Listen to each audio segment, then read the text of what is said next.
Hi everyone, and welcome to our latest blog on prayer based on the work by Philip Yancey, Prayer Does It Make Any Difference? The chapter we're looking at today is called Yearning for Fluency, which is in prayer itself, and the title sort of implies a longing to almost do better, to improve, even to strive for perfection. But while God no doubt enjoys quality prayers, humility and sincerity are the key assets we should strive for to bring to our prayer life, rather than an endless quest for perfection. If God wants a relationship with us, and prayer is a central part of achieving that and then maintaining it, we should keep company with God. So how do we develop that close relationship? Well, Philip Yancey argues that it's through prayer that we stay close to God. If I want fluency in a foreign language, he says, I must set aside time, no doubt giving up something else in the process. I must keep working at it, persisting despite the awkward feelings of a beginner. I persevere only because I value the final result. Nearly everything worthwhile, learning a sport, learning an instrument, improving your computer skills, involves the same process. It's perseverance, which is a word we've mentioned many times in these blogs. Yancey carries on, prayer remains a struggle for me. On the other hand, so does forgiving someone who has wronged me, so does loving my neighbour, so does caring for the needy and the poor. I persist because I am fulfilling God's command, and also because I believe I am doing what's best for me, whether or not I feel like it at the time. I believe that my perseverance in some unfathomable way brings pleasure to God. We should always pray and not give up, Jesus taught. Yancey also quotes Mother Teresa, if you want to pray better, you must pray more. Practice makes perfect in a sense, but more importantly, practice makes prayer life come to life.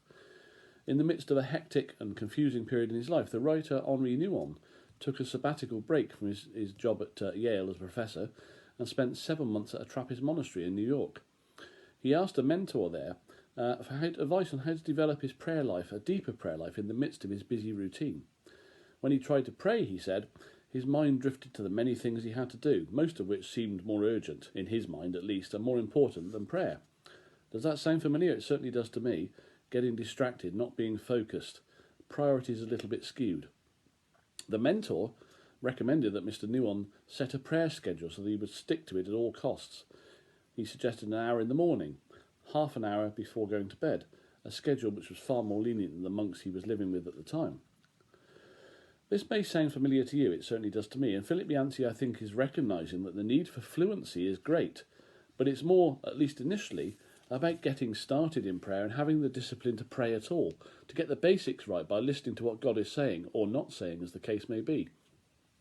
As humans, we're very keen on talking, but we're very not so good at listening sometimes. It's also encouraging for us to know that esteemed spiritual writers like Henri Nouwen have also struggled to get a prayer routine going, and how they dealt with it in their struggles is most impressive. Sometimes routine can feel a bit calculating, a bit spiritually empty. We're doing it because we should, because we have to, a bit like spiritual painting by numbers. But I try to look at it like a dot-to-dot puzzle. Remember those? The picture gets clearer the more you have a go, and it also provides the necessary structure. Certainly in our Rule of Life group that we do on a Wednesday, having a structure and a routine is most important. Philip Yancey advises, I must find my own way to pray and not someone else's. And as life changes, my prayer practice will no doubt change with it. The only mistake we make fatally is to stop praying and not begin again. So Jesus, of course, himself often struggled with prayer. Some of his requests were unheard. But as God come to earth, why did he need to pray at all? Is it because, like us, he struggled with his flesh nature, his earthly being, that distracted him from God? We know that the devil tempted him with food and power and glory, and we know that in the Garden of Gethsemane on the night of his betrayal, he was sorrowful to the point of death in Matthew 26, about his impending torture and death. Matthew records that 3 times that night he asked God if he could just skip the crucifixion altogether.